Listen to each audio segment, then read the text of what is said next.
Good afternoon, everybody. My name is Rob Johnson. I'm a local representative for the NRLA, and I'm also a trainer for the organisation. Welcome to you all this afternoon. We've got a very informative presentation for you today, how to avoid common tenancy deposit disputes in 2020. Obviously, it's been a little bit of to say the least, a tough period for everybody, and I think this presentation will go a long way to providing you some good information and advice. Before we start, I just want to remind you that the presentation is going to be recorded, and you will receive a copy of the recording via email about an hour after the end of the presentation. So just bear with us with that one, but it should be about an hour after the presentation. You'll also be asked for feedback, and it's only a short feedback form, but they really are important to us, the feedback. We want to make sure that we get the feedback right and make any changes that we need to accommodate what people's comments are. So appreciate if you could spend 2 minutes filling that in. With us today, we've got Richard Abbots from Inventory Hive, and alongside him, we've got Michael Hill from TDS. Good afternoon, gents. How are you? Yep, very well, thank you, Rob. Very well, thank you, Rob. Good. Before we get started, it's not that they're both very camera shy. They've actually been in front of camera before, but today they're unable to do that because we've got some technical issue with presenting because of some of the data on the slide. So they're not trying to avoid anybody, and it's what they say, not what they look like. So that's the important thing. So on that basis, I think we'll make a start. Are you ready to go, gents? Absolutely. Yep. Okay. Good luck, and over to you, Richard. Superb. Thanks very much, Rob. So, sorry, I just forgot to mention before you start, we're inviting questions from anybody, and those questions will on the chat box on your screen. Any questions at all, put in there, and we'll ask the panel those questions towards the end. If you want to speak to the panel live, please put your hand up, and we'll try and take the question live. If your question's been answered, please put your hand down. Sorry, carry on. Thank you. No, that's fine, Rob. Thanks very much. So, as per the introduction, we are going to be covering off today how to avoid common tenancy deposit disputes in 2020. So, if we perhaps skip on to the next slide. Thank you very much. I'll just do a very brief introduction about myself. I'm the founder here at Inventory Hive. For those of you who aren't familiar with Inventory Hive, in a nutshell, we're a cloud-based software platform that allows for the paperless creation of inventories and checkouts, interim visits and the like. I'm an experienced inventory clerk, so obviously that's relevant to the content we're going to be discussing today. I'm also a qualified housing health and safety rating system officer as well. So if you could push on to the next slide, and Michael will just give a little bit of brief intro into his background. Yeah, thanks, Richard. So my name's Michael. I've been with TDS for around 6 years now. So tenancy deposit scheme, operate 2 tenancy deposit protection schemes. So that's the insured scheme and the custodial scheme, allowing agents and landlords to protect tenancy deposits. And we also offer free dispute resolution at the end of a tenancy if the parties are unable to reach an agreement between themselves. So I currently work as an operations manager, overseeing one of our dispute schemes to include the management and processing of disputes and the adjudication element. And I've also worked as an adjudicator for around 3 years. So my perspective on these webinars is sort of how to eradicate disputes, how to reach agreement between the parties, and ultimately what an adjudicator is looking for within the evidence. Thanks, Michael. So if we could move on to the next slide, please.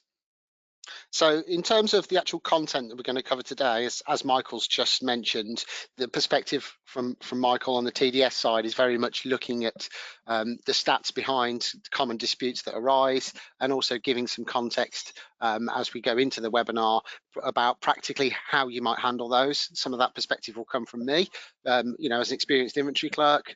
So between us, hopefully we can kind of give you, from an adjudication or worst case scenario, things to look out for, as well as some practical advice. So we're going to look at a quick review initially, just to set the scene really. We're going to look at a review of tenure stats in England and Wales. We're also going to have have a review of tenancy deposit stats. We're going to look at who raises tenancy deposit disputes. We're going to look at the reasons behind them, the most common reasons. We're then going to have a look at a case study example, which I think is really useful for providing a bit of perspective. We're then going to move into some best practice guidance as well to maybe highlight the common mistakes that can be made and how to avoid them. And then we're going to end up by going through any questions that have either been submitted before the webinar, and we'll do our best to answer as many as we can that have been raised during the webinar itself. So if you could kindly move on to the next slide, please.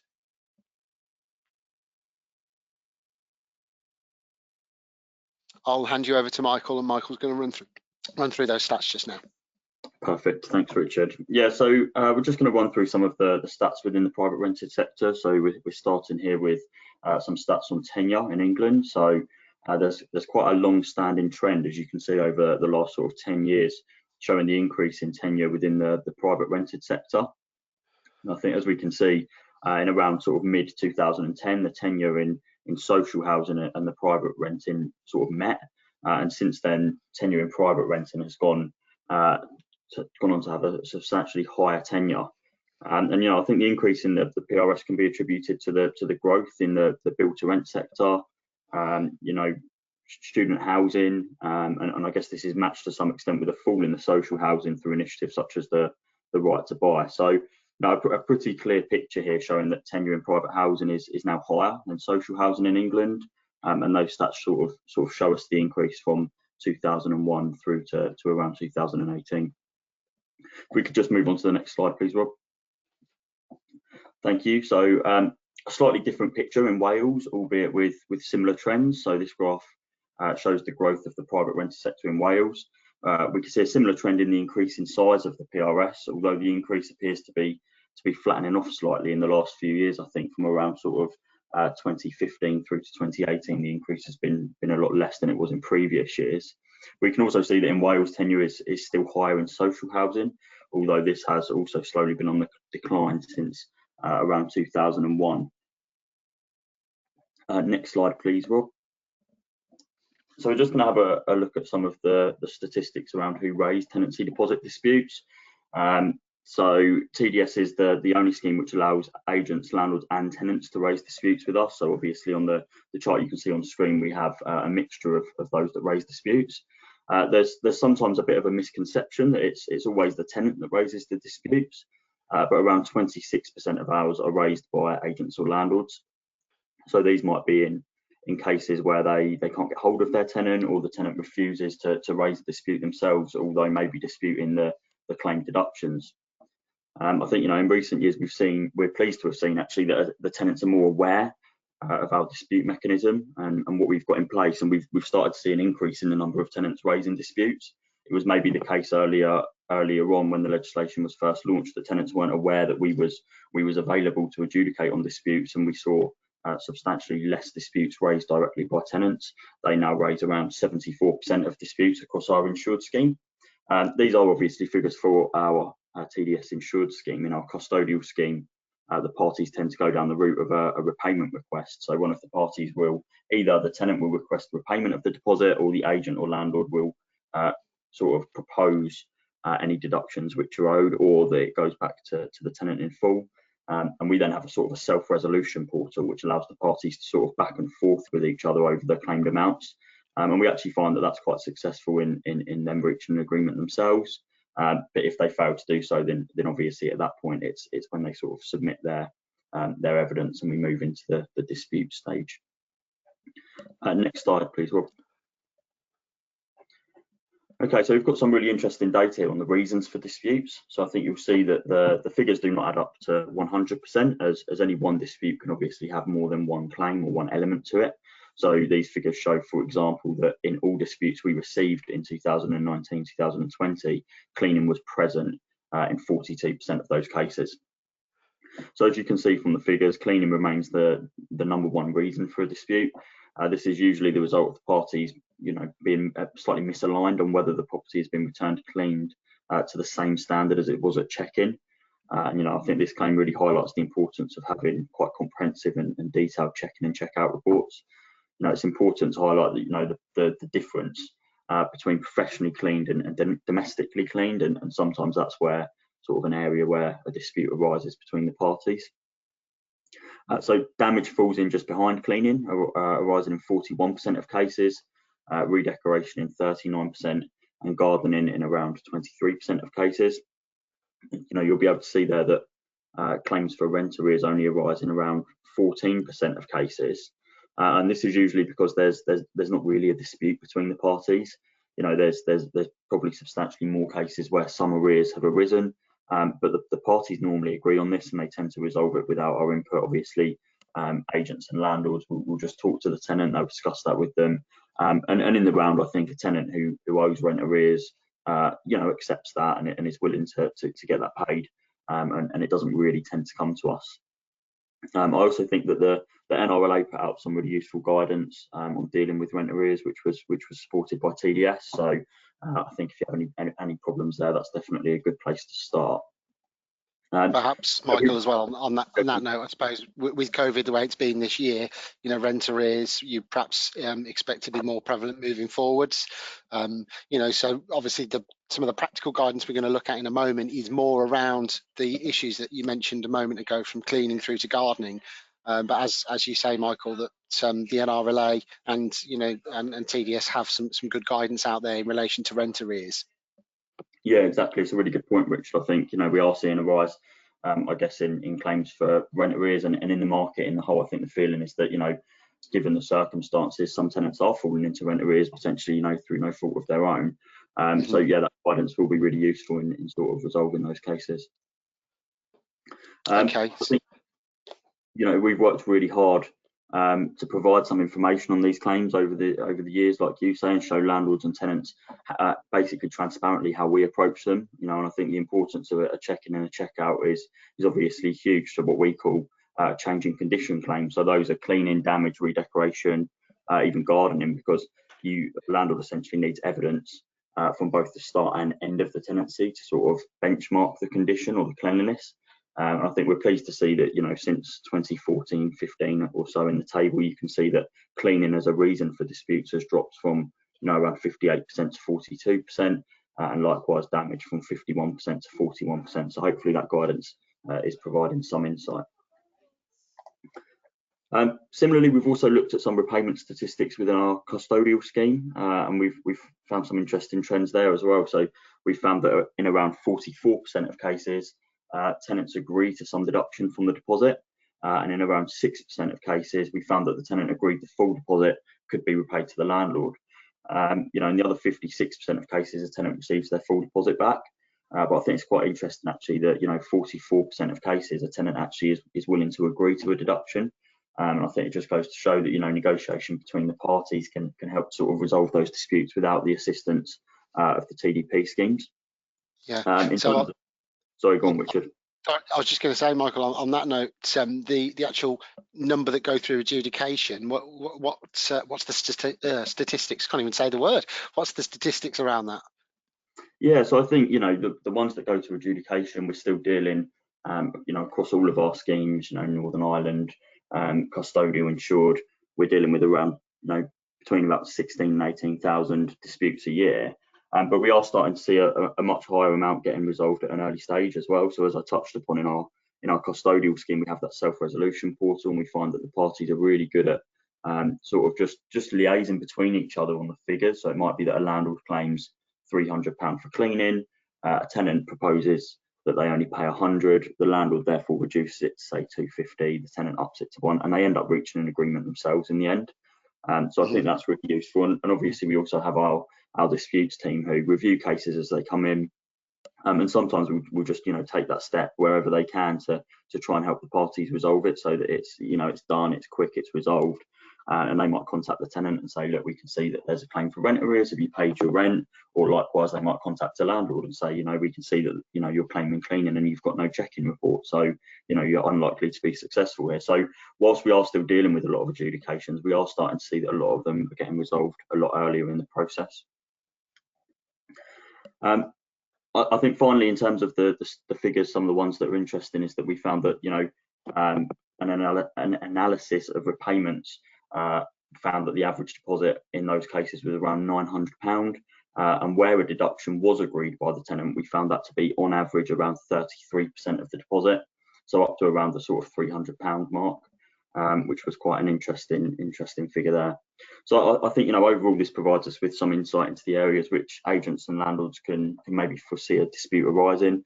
The evidence that you collect to support a claim is really important. And that's not necessarily because it's about collecting the evidence to just hand over to an adjudicator, but it's worth having it to hand to use as a negotiation tool to talk to the tenant and to really pinpoint where a claim is being made and say, look, you can see here that it was professionally cleaned at check-in and there were omissions in the checkout report. Here's a copy of the 2 reports, and that really enables the parties to sort of reach an agreement themselves, as I say, without the involvement of the TDP schemes. So I'm just going to pass back over to you now, Richard, to talk through the case study that we've got. Thanks very much, Michael. So yeah, if we could move on to the next slide, please. So I suppose following on from your comments just now, Michael, as well, I thought when we were putting this together, we thought it'd be a good idea to have a look, after having a look at some of the statistics you just quoted, to then have a look at a case study example, to have a look at the kind of evidence that you might need to supply in the event there is some kind of disagreement, whether that is something that ends up being agreed between landlord and tenant, or whether it does, worst case, go through an adjudication process. So this particular example that we've got here, I mean, this photo is a mock photo just for example purposes, but this scenario that we're about to go through is taken from the TDS Adjudication Digest. So it is a genuine example. It is a genuine dispute that occurred. And I've chosen this one because it's seasonally relevant at the moment. It demonstrates a good example of where you can have a dual cleanliness and redecoration claim. So in terms of the actual context of this dispute, to summarise the scenario, there was a checkout conducted at the end of a winter period whereby the landlord wanted to retain £700 of the deposit due to damaged decor by mould. The tenant acknowledged that marks were present at checkout and agreed to pay the cleaning costs for that damage caused by the mould. Now, in this scenario, it was condensation related mold, because obviously, I'm not going to go into all the different types of mold like rising damp and so on, but it is a common dispute, cause. And because it's a common dispute scenario, it's important to consider the reasoning behind that. And this is where an inventory report, for example, can be really useful to show if there was an air brick present, to show if there were keys in windows that enabled the adequate ventilation, just the same as having extractor fans as well. These are simple things that can go into inventory reports that can help identify those issues at the beginning of the tenancy, or to identify that everything was sufficient in order to prevent mold from occurring in the property. So in this particular scenario, the tenant refused to pay the redecoration costs as they felt it was unfair to pay twice. So they were quite willing to pay for the cleaning costs of the mold, and conceded that perhaps that was down to their behaviour. And then in terms of the actual evidence that was present at the check-in inventory, it noted that there were scuffs and marks to several areas of the decor in the property at the start of the tenancy. Now, if we could just move on to the next slide, please. In terms of the adjudicators reviewing this case and reviewing the evidence that was submitted by the landlord, the adjudicators, having taken a balanced view, felt that the amount sought was high. So the £700 that the landlord was seeking to claim from the deposit, the reasoning behind adjudicators thinking that that was high was because the decorative condition at check-in was not recorded as freshly painted. And also they took into account the length of the tenancy and the lifespan of redecoration, which we'll come on to in a second. So in other words here, the evidence that's put before an adjudicator, obviously they have to look at that objectively. Now, a common mistake that's made on inventory reports is it's not made explicitly clear how recently it was decorated before the tenancy starting. It might be common to say, the ceiling was painted white, but was it freshly painted prior to the tenant going in? Are there receipts if it was done by a professional decorator? If not, you can still refer to it being freshly decorated. In this case, that wasn't the, in this scenario, that wasn't the case. There was no evidence in the form of quotes or invoices to give a breakdown of the cleaning and treatment of the mold affected areas, or indeed, the need for redecoration. That wasn't highlighted within the evidence that was submitted at the checkout. And of course, just to reiterate, there was no evidence of the age of the decor. So if we move on to the next slide, the total award that was made, having been through the adjudication, was £700. Now, £400 of that was payable, was deducted and given to the tenant, and the landlord had to contribute £300 towards that. Now, this outcome could have been different had further evidence been submitted, such as descriptions, invoices, and photos to demonstrate it was freshly painted prior to the tenancy start date, which is quite significant. So again, if we can move on to the next slide, please. So cleaning deposit, dispute. So in terms of the key takeaway points here, and this is something, that, occurs quite regularly, is that and I believe that we've had some questions posed to us that we'll discuss at the end of the webinar as well that covers this kind of scenario. It is unreasonable to for the landlord to expect the property to be in a better condition than at the start of the tenancy. Now, in this case, it was clearly evident that there were some marks and scuffs to the decor, which would suggest that it wasn't freshly painted. It didn't assert in the inventory that it was freshly painted, and as a result of that, this is where the adjudicators arrived at that decision. So, for instance, TDS will consider that, the lifespan of decoration as well. So rented properties should typically be redecorated every 2 to 5 years, depending on the level of occupancy. Landlords should always consider submitting costings in the form of detailed estimates, invoices, or receipts to enable the adjudicator to have an accurate breakdown. And then finally, to prove when the property was last decorated in the form of documentary evidence. So as I've referred to before, having the words freshly painted and decorated on the inventory and being very explicit there, it's a simple thing to put in, but that's the kind of thing that's often overlooked.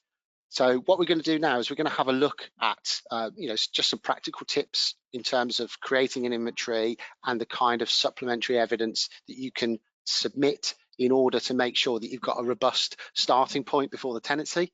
So if we could move on to the next slide, please.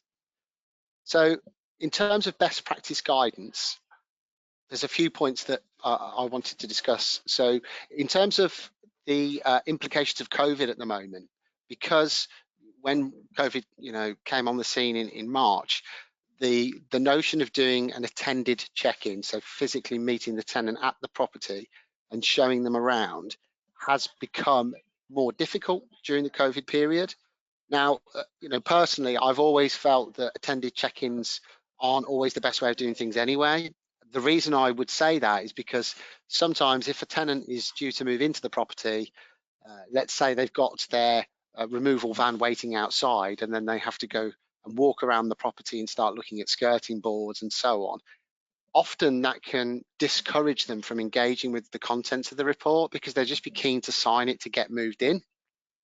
And I think that misses a key opportunity in that really tenants should perhaps be given a few days in which to move into the property, to then look at the inventory and consider the contents, consider the descriptions, because it could be as well that having lived in the property for a day or so, they notice that maybe the drawer falls loose in the kitchen or the shower screen hinge is loose. Issues that the landlord may not even be aware of, that perhaps they need to be aware of.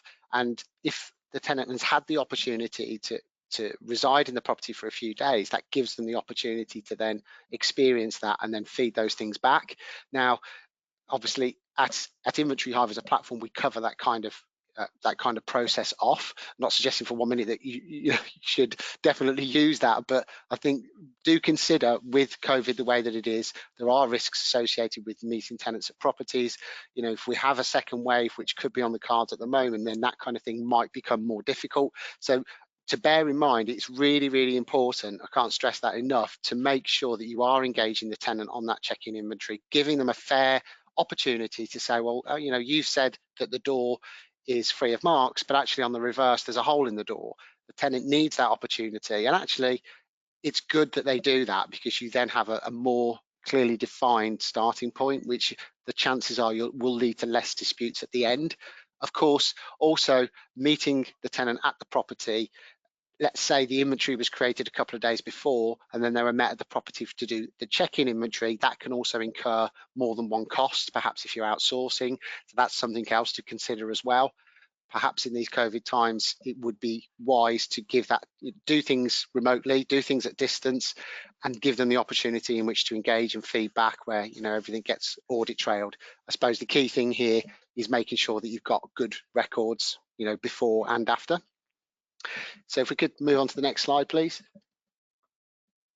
So I wanted to cover off as well the piece about what to include in your descriptions. So if you're a landlord that's creating a report yourself, or you're even outsourcing it to an agent or a clerk, the things to scrutinize and to look out for and to be aware of are the contents of your descriptions. A common mistake that we come across at Inventory Hive is we will see reports where somebody said something like, it's a door with a handle. Now, obviously, the majority of doors have handles, and actually, whether it had a handle or not is highly unlikely to become a dispute at the end. It's more about the actual condition of the door itself.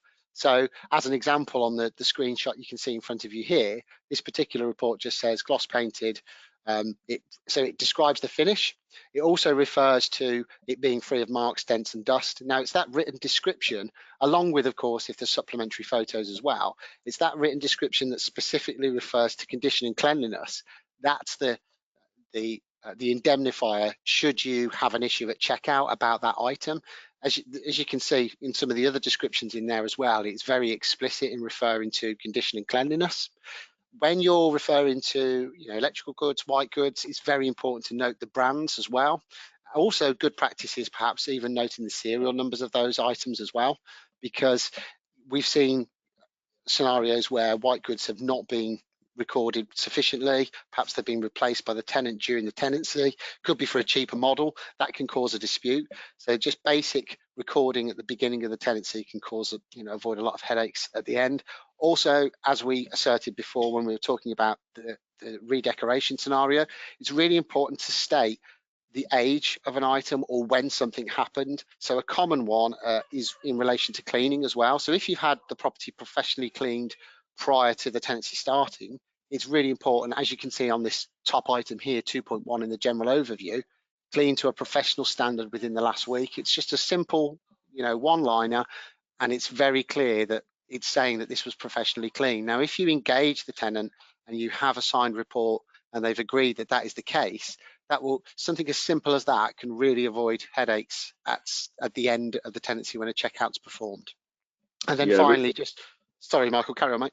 Sorry, I was just going to echo some of the things you were saying there. I mean, in particular, the differentiation between condition and cleanliness, I think is a really good point, because it allows a tenant. Sometimes a tenant might flick through a check-in report or a checkout report, let's say, see that things are in a good condition, and therefore think that means it was satisfactory in terms of cleanliness. Maybe a tenant might not understand the difference between the two. And at TDS, we say the same, that condition isn't indicative of cleanliness. An item can be in good condition and unclean, or likewise it can be in quite poor condition but in a clean state. I guess the other point is just about brands. You said about sort of labelling the brands of white goods. I think it's a really good point, because personally as well, I've seen a ton of disputes where a dishwasher, for example, might break during the tenancy, quite a long tenancy, and the tenant might replace it. It could be replaced with something of a much lesser quality, or the tenant might end up leaving a second-hand one behind and taking one with them. In the tenant's eyes, it might be quite innocent. It might be that it's a dishwasher. I'm leaving a dishwasher. I'm taking a dishwasher. Or it might be what they can afford to replace it with at the time. But there is potentially a loss there to the landlord, in the sense that, as you said, quite a high quality, expensive, top of the range model replaced with one of a lesser standard. The adjudicator is never going to know that unless those two brands are detailed in the report. Yeah, super. Thanks for that, Michael. Yeah, so the reason actually as well that we put in the condition and cleanliness scale, so where you've got these green sort of good and excellent in here, they're more used as a as a marker so that the reader can actually hone in on that item, that maybe it's something other than good, because actually in the event of a dispute, you know, having a traffic light system isn't really going to hold up. You need to be really explicit with those descriptions, and that's a drum that obviously we bang all the time. Another scenario, of course, and another common dispute area can be keys as well. So that's why it's really important that you photograph and itemize the keys as well. So saying perhaps how many front door keys, patio door keys, etc. Because obviously if those keys do get lost during the tenancy, then obviously there's a cost involved there, and sometimes quite significant cost if it has to be a locksmith come out and change the locks. So again, something simple like noting that and photographing it from the before and after can be key to enabling you to cover some of that cost back at checkout if things don't come back as you expected them to. So if we could move on to the next slide, please.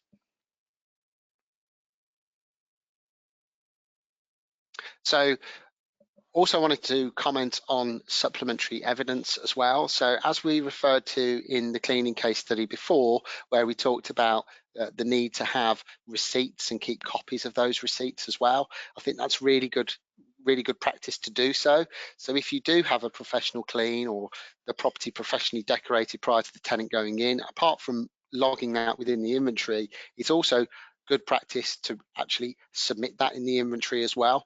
So if you're using a software platform, you can usually take a snap of it and it will put that into the process. If you're doing it yourself on a paper-based system, you could obviously append a copy of that at the back. I think that's really important and good practice to do so. And then also, I would say with regards to photos is a common hot topic in that sometimes landlords that perhaps aren't as experienced at doing their own inventories will have a tendency to go a little bit overboard with photographs. So I suppose people listening to this now might say, well, surely you can't take too many photos, and that yes, you could argue that. However, you do have to think about the balance of the time it takes to create this report and the fact that actually, if you've got a good written description, providing your photos are showing the perspective of the room and you're photographing defect issues and then items in common dispute. So as a good practice, we would always suggest stand in all four corners of the room, get the general overview in, turn the lights on, show the lights working in the photographs. But if you in your overview have clearly said that the lights are working in your descriptions, you don't necessarily then need to go and take 10 close-up shots of the light fitting because you've already got it in your overview photo. Now, if you're saying that there's a hole in the wall, a stain on the carpet, of course it makes sense to take a specific snap of that, just as it also makes sense to take photos of items that can be in common dispute. So ovens is a really common one, cooker hoods, just simple practices. But we do see, on one occasion, we experienced an inventory that had 12 photos of a lemon squeezer.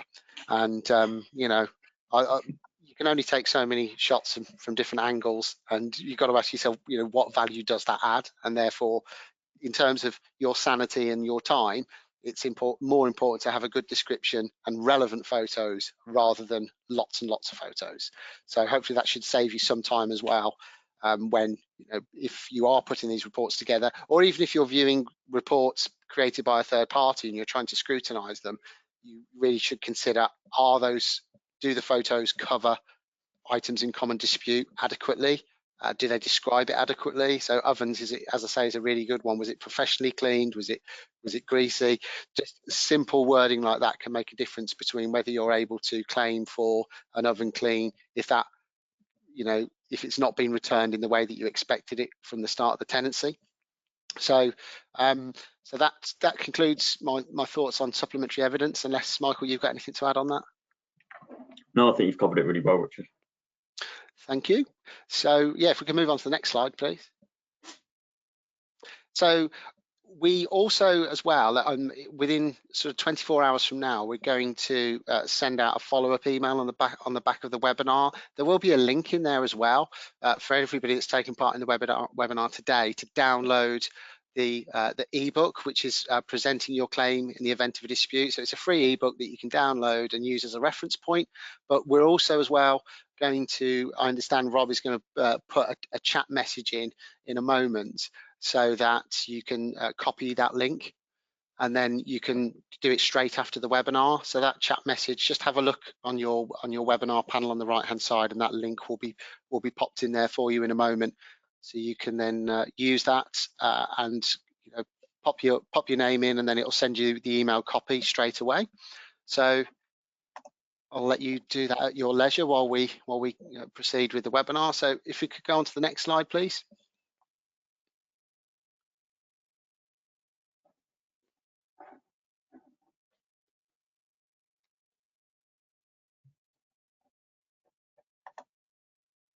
I believe that chat message has just been posted in now as well. So if you do want to take a copy of that to download that, you can do so.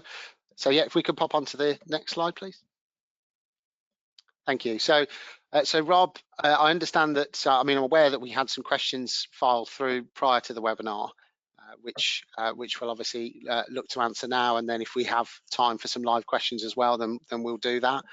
So I suppose over to you, Rob, to hit us with those. Yeah, just before we go on, apologies to one or two people of not receiving audio. Obviously, if you're not receiving it, you won't be getting this anyway. But the majority of the people on are getting the sound. So if you've come back, thank you, and great. Yes, sorry about that. We have got some good questions coming in thick and fast. If I may start with the first one.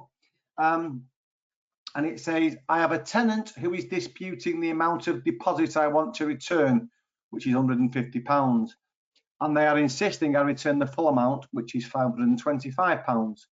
My main issue is the lack of cleaning the tenant has attempted to do, as well as leaving the garden untidy and damaged some blinds. I didn't do an inventory when they moved in, which was 3 years ago. The tenant's argument is that the property is damp. However, I have been advised that black mold, which is in the bedroom and the hallway, is due to condensation stroke lack of ventilation. Basically, what can we do? Okay, thanks, Rob. Michael, you'd probably be best positioned to jump in on that one initially. Yeah. So, I think that you said in there, Rob, that they've proposed a deduction to the tenant. So my advice would be in the first instance to, continue attempting to negotiate with the tenant to try and reach a resolution between yourselves.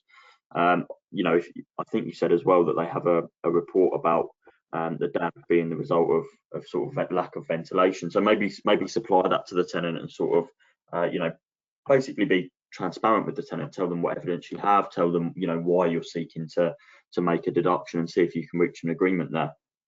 If you're unable to reach an agreement, then obviously you can raise a dispute with one of the tenancy deposit schemes, whoever it is that you are with. However, you will likely require 2 pieces of evidence in order to be successful with that dispute. And I think you said in there, Rob, that they did not have an inventory or check-in report. So from the adjudicator's perspective, it's going to be quite difficult to sort of benchmark the condition of the garden at the start of the tenancy, or to understand how clean the property was. So, whilst you might have photographs or a checkout report to show the property's unclean, that claim isn't really likely to be successful unless the tenant makes an admission about, leaving the garden to grow over or failing to clean at the end of the tenancy, because the adjudicator is going to be unable to establish that the property was less clean or in a worse state. I think the other part is that specialist report. So if you're claiming to eradicate mold and damp, really you need to be sort of proving that that's the responsibility of the tenant. Now, we would tend to say that a tenant should definitely wipe down damp, condensation, mold at the end of the tenancy, just to sort of make sure it's not there. But a tenant won't necessarily be responsible for sort of rectifying that issue unless there's evidence to show that it's through the tenant's lifestyle that's occurred, rather than sort of an inherent defect with the property build. Brilliant. Yeah.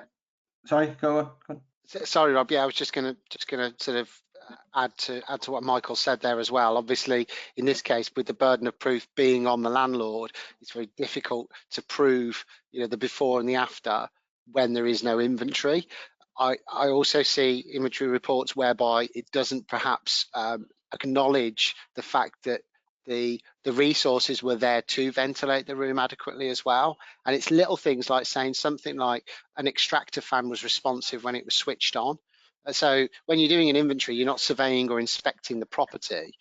So it's just simply a visual inspection, or saying that something was in place, something was in working order, in order to allow that room to be ventilated. And that could be something as silly as identifying there was a key present for the window, because you can see scenarios where tenants will say, well, there was no key for the window, so I couldn't open it and ventilate it. Now, if you have on the inventory that the key was present, or you identify that in a key section within your report, then little things like that can make a dispute like this all the more easier when it gets to the end and there is a disagreement. That's great advice. It's very practical advice as well. Thank you for that. Just on the back of that, really, we've got another question which you touched on earlier, but would you recommend professionally cleaning a property at the start of each tenancy so that it's clear to the tenant what needs to be cleaned at the end?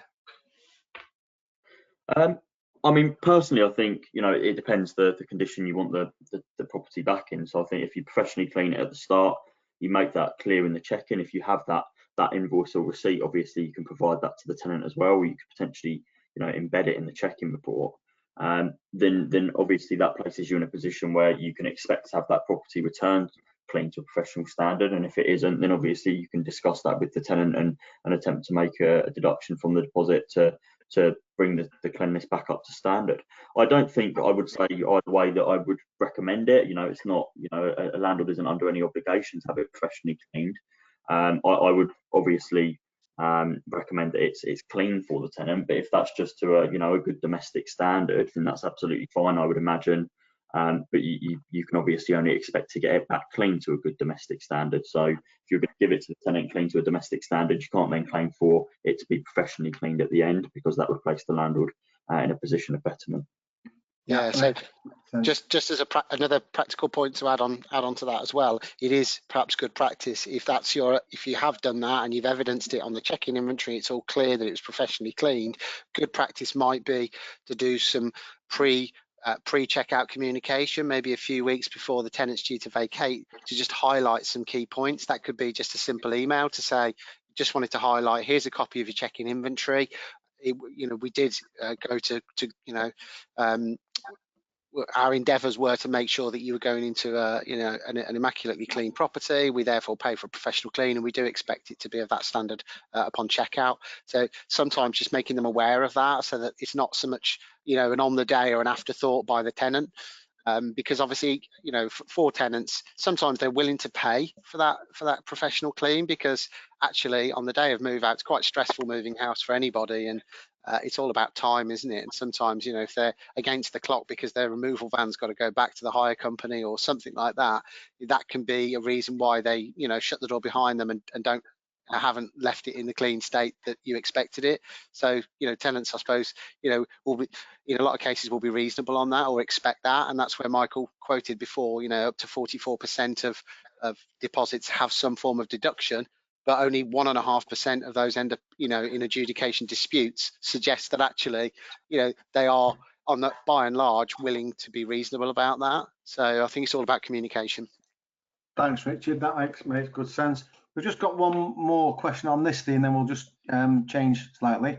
So, is the checkout inventory clerk appointed by the tenant or the landlord? So, generally speaking, that is appointed by the landlord. It's with obviously the Tenant Fees Act coming into play. Generally speaking, the landlord will cover the cost for the check-in inventory and the checkout. It's part and parcel of making sure that these days as well, it's not just about condition and cleanliness, it's also about demonstrating compliance, things like smoke alarms working.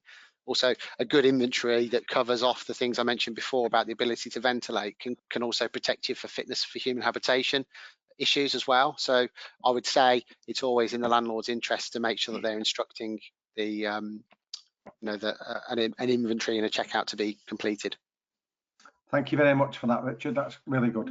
The next question we've got is somebody who rents a flat and the internal door has been chewed by the pet dog. There was no permission expressly given for the pet, but nevertheless, the maintenance man saying the door is irreparable. and it's a part of a set of doors which can't be replaced. It's a 10-year-old flat, so the inventory described it as good. How can the caller claim for this replacement, and for the fact that they're left with a hallway with 6 doors, of which 5 match and 1 doesn't? What would your advice be there? Yeah, do you want to lead on that one, Michael? Yeah, I'll lead. I think there's a few issues there to consider. So I think the first is obviously that you said the door's been damaged by a dog. The tenant wasn't given permission to keep a dog, so that's your first point of contact with the tenant. Obviously, that there's been damage caused by a dog in the property, which was not permitted under the tenancy agreement, and this is a breach. The landlord then needs to sort of take a review of the evidence and come to a conclusion on what the most appropriate remedy is. So, you know, replacement of an item is something that we would only usually consider if the damage is sort of so severe or extensive that basically the landlord has no choice but to replace, or repair is not possible. So I think you said that the contractor says that repair is not possible. So you would be looking to obtain that report and make sure that that door can't be repaired. And then you'd obviously, if that's the case, be looking for a replacement. The landlord's going to have to take into account the age of the door. So I think you said it's a 10-year-old door, and the potential lifespan of a door in a rental property. And the other thing to consider is obviously that you said that there are 6 doors and there is now going to be 5 which don't match. This is, you know, with all due respect, I guess, an issue of the landlord. The tenant is responsible for the damage caused to the property. So the tenant is responsible for contributing towards the replacement or the repair of the damaged door, but the tenant can't be held responsible to replace 5 other doors because aesthetically, you know, they don't match them, which has been damaged. So I think the landlord needs to sort of review the evidence, try and negotiate with the tenant, but they need to have in mind, you know, what's the most appropriate remedy? Does the door need replacing? Can it not be repaired?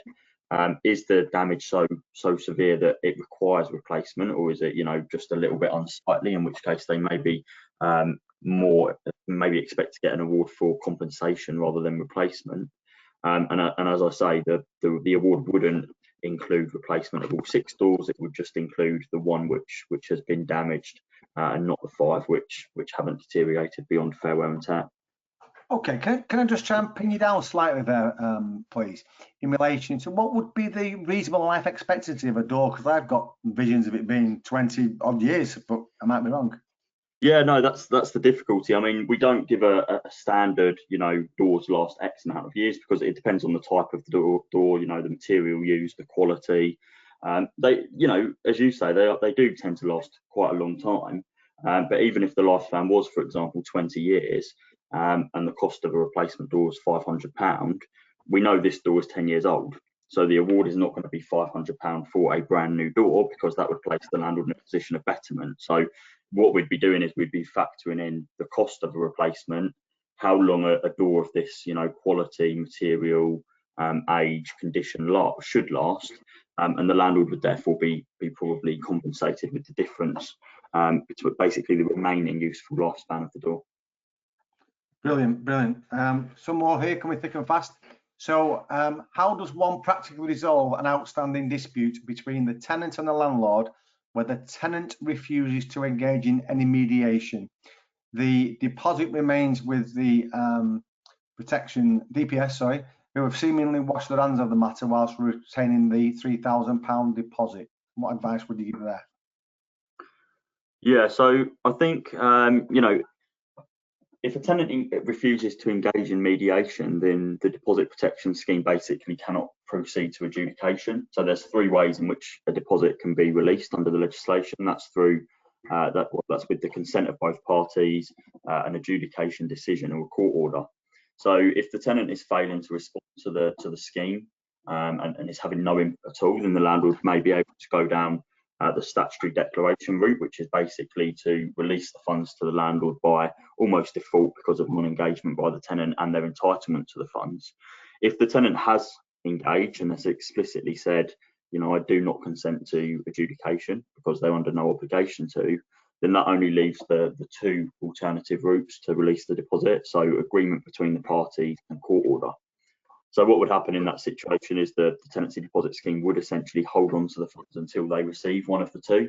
So it's a difficult one, I guess. You know, the landlord could take the tenant to court if it's a large sum of money and they believe they're entitled to a large amount of it, but they would need to factor in obviously the time it can take to go to court, especially in the current climate, and the potential cost. And it may actually be worth the party sort of, you know, getting their heads together and saying, well, actually, you know, these funds aren't going to be released unless we reach an agreement, or if we're willing to go to court. And you know, if we're not willing to go to court, then how can we resolve this? You know, can we split it down the middle? Can we split? You know, can we reduce some of the costs that the landlord's claiming? Can the tenant be a bit more reasonable in what they're offering? And I think it's just about that negotiation to try and reach an agreement rather than just leaving the deposit sort of sitting there. Brilliant, thanks, Michael. So I'm back at that one. The tenant hasn't paid any rent since January. He wants his deposit back. Do I have to give it? No, they don't have to give the deposit back. I would say that obviously they need to go through the correct channel. So they need to talk to the tenant at the end of the tenancy, explain that, you know, you're in rent arrears, point out, you know, the relevant obligations within the tenancy agreement to pay their rent, and I guess within the tenancy agreement, which says that the deposit has been taken for security of performance of those obligations. And then they can propose to the tenant that, you know, obviously I'm intended to keep the deposit towards those rent arrears. And then it would just go down the usual route. So if the tenant agrees to that, then obviously they can keep it. And if the tenant disputes that, then they may have to approach a tenancy deposit scheme for the release, go through adjudication. But that should be, you know, by and large, if the tenant owes rent arrears and they have all the support and evidence, that should be a relatively straightforward case. Brilliant. I'm just going to go now to Christina Ridgely, who's got the hand up. So I'm going to unmute you, Christina, if you want to ask the panel a question. Make sure you're unmuted yourself. Off you go. Welcome. No, it's not done it. Sorry, Christina, I'll have to come back to you if it comes again. We have another question. We've got plenty. So the next one,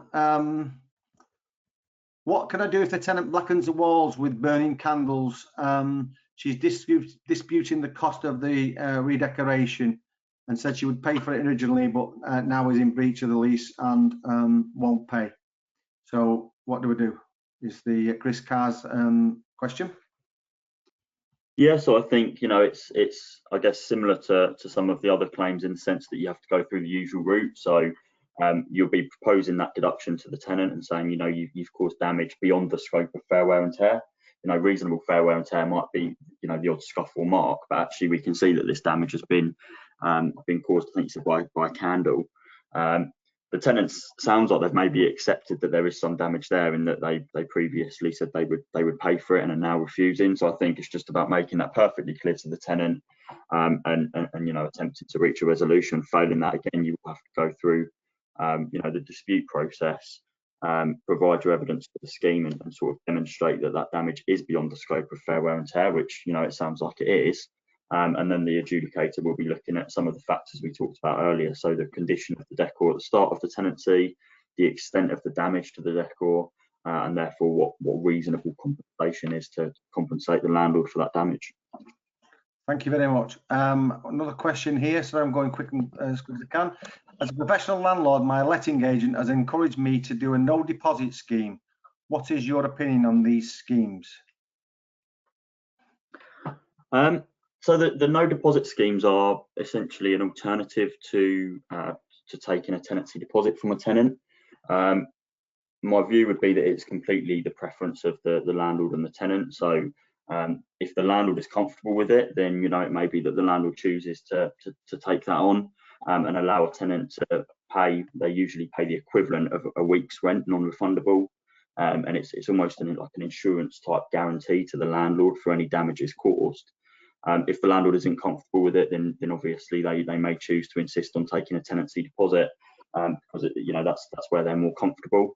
There are a few out there on the market. Zero deposit is one of them. TDS actually provide the ADR element for zero deposit.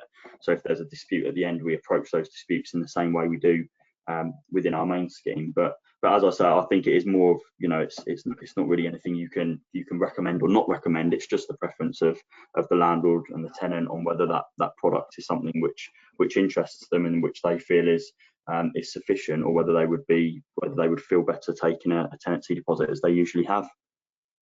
Yeah, just to add to that as well, I've heard debates on this on a few occasions, and I think some landlords would prefer a deposit to be in play during the tenancy because it's perhaps gives the tenant more of a vested interest. But by the same token, actually the zero deposit option can be very beneficial for tenants out there. I mean, let's face it, you know, the vast majority, you know, some rent by choice, some rent because they don't have the financial means, you know, to get on the property ladder. So having a zero deposit option can be very good for tenants. And I suppose it's ultimately all about, you know, vetting and screening and making sure, you know, that you get the most appropriate tenant for that property. So yeah, as Michael says, I suppose I'm just echoing the personal preference thing, but you know, traditionally, a lot of landlords have liked the fact that the tenants have had a vested interest by having their deposit registered against the property. So yeah, just a bit of food for thought. Yeah, no, it's good point made. Just trying to squeeze a couple more in. If you have a letting agent who does your check-in and inventory, can you amend that inventory if you feel something is missing, e.g. a crack in a wall or something that's been freshly painted? So in that scenario, it depends when that was I suppose identified by the landlord. Some agents will send their inventory through to the landlord before submission.